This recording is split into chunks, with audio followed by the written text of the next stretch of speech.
I have been propagating the issue of the economy, and when I pushed it, the truth of the matter is that the competitors in the field have all jumped onto it.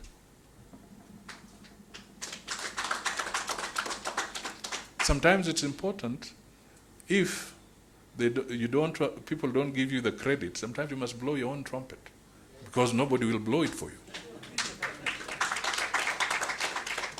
Because the reality of the matter here is that we started talking about economic issues earlier than any of the political competitors today.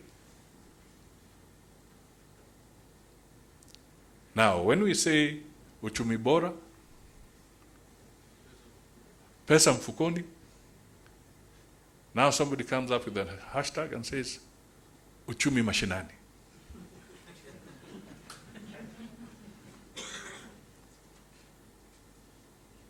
When you talk of something else, you can see an element of plagiarism beginning to play into this discussion.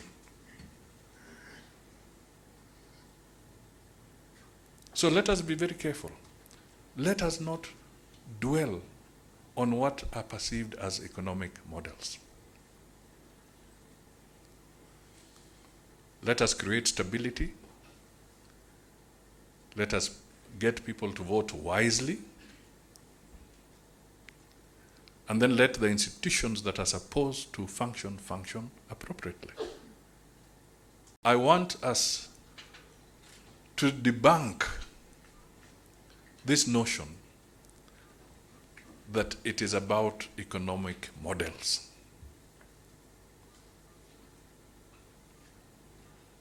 We have been killing page after page in our media, several hours on our TV screens and so forth, because we are beginning to argue about models and models and models, making it look like it is a simple academic exercise. The challenges facing Kenya is not about models. Let us diagnose what is there. As Kenyans, that let us focus. Let us break away from this personality-based politics.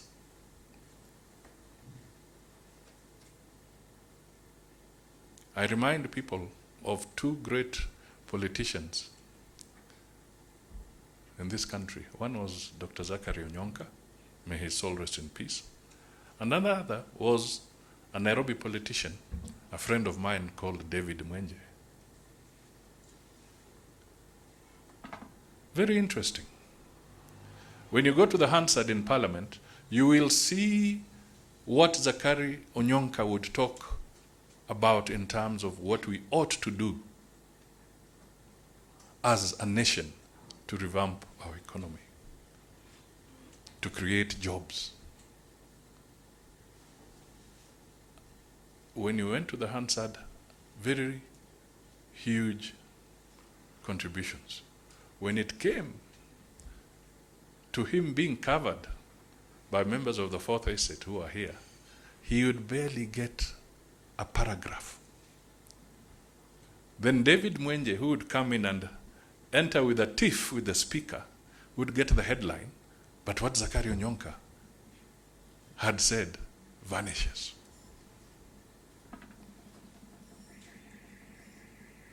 So I'm bringing this together so that at the end of the day, I want to appeal to a very important player in directing the economic recovery and revival of this nation to put their best foot forward, and that is the Fourth Estate, the media. I want you to put your best foot forward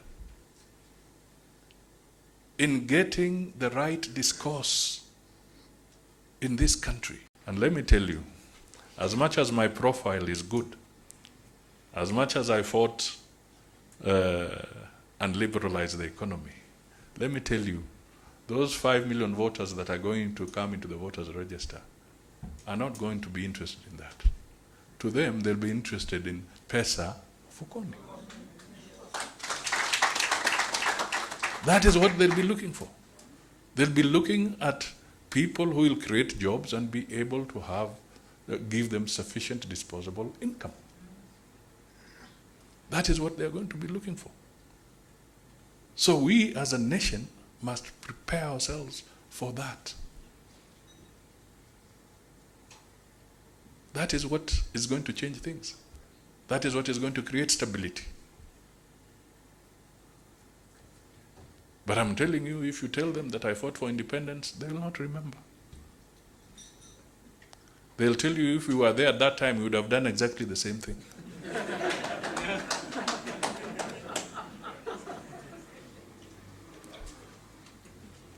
So this is the reality that we are living into. So let's just, as I conclude, let me just say, let us help Kenyans focus on the right issues. You know me, and you know what I stand for. And I'll continue speaking to some of these issues, time and again, on the economic matters and other issues. But we must maintain a unity of purpose. We must be honest. We must communicate the truth and nothing but the truth.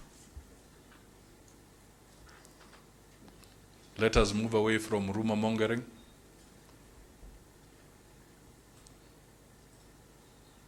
Let us move away from, even if I'm not your favorite candidate, come 2022, but I hope I will be.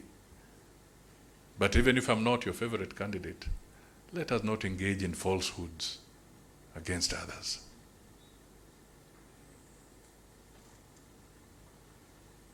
Let us not do that.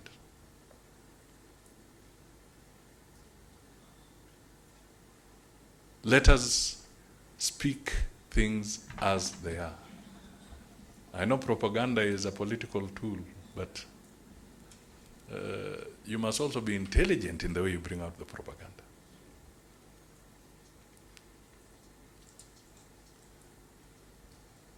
Sometimes you can bring out propaganda until everybody says it's no longer propaganda, but those are the rantings of a sycophant. Because it ceases to make any sense. Was vice president. Very strong free market and morality governance credentials. 7 and 8. If it wasn't for the presence of devolution, but here among you is the architect. The team in the negotiations led by the late Kofi Annan, we will never have reached the national accord at that time. Or I have not even seen one amended. He did run for president to put in place legislation that gave birth to what we call devolved government today.